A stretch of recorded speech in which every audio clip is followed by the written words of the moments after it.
But you know what's remarkable? No one will ever tell you. Right? No one will ever tell you. Unfortunately, you always hear the complaints, but you never hear the compliments.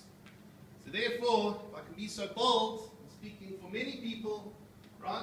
You guys are great, fantastic, and the work that you do is eternal. It's priceless. And a person should appreciate it. Right? As I say, you don't always maybe hear it from the outside, how great you are. But as a so-called outsider myself, coming in, I want to tell you the work that you do, you can't even fathom how amazing you do in making this remarkable organization work in such a great way. We're going to talk this morning about compassion. That was the topic that was mentioned. Now, compassion is universal. Everybody wants to be compassionate. And compassion is a very fundamental topic in an organization which is the raison d'etre is compassion. It is to help. But at the same time, compassion is really a topic that it's so important and so expansive, and everybody wants to be it. It's very, very hard to pin down. No one really understands what it actually is. Everybody wants to be it, and of course everybody wants to be compassionate. But at the same time, we need to spend some time to discuss it in depth, to discuss some of the remarkable aspects of compassion.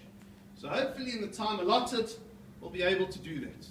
What are the 3 rules of being a rabbi? Anyone know? Well, we're all women here, a few men. Right? We're outnumbered, sorry. Right? What are the 3 rules of being a rabbi? Anybody know? No. Keep it shorter, and make sure it's short. Right? Well, can't guarantee you this morning, but we'll try.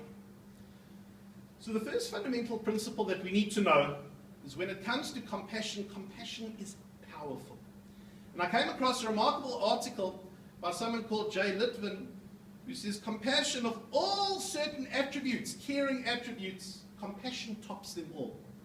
He says, unlike pity, there's no condescension, right? So you're not looking down on another person. Oh, never pity, shame. He says, unlike empathy, to be compassionate, you don't have to have been in that person's place, right? You can still be compassionate without having gone through what that person's been through. At the same time, he says sympathy. Sympathy's great. Sympathy's good. But he says compassion is on a totally different level and different realm from sympathy. And that being the case, that compassion is so powerful, we need to understand and appreciate where does compassion come from.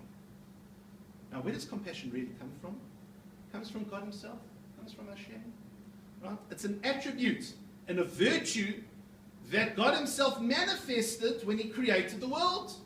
If you actually have a look in the verses in the Torah, right, in the Bible, you'll see, right, and if you have a look at the commentaries that explain how did God create the world, he created the world with compassion. It's inbuilt. It's part of the world. It's part of the functioning of the world. We'll get back to that.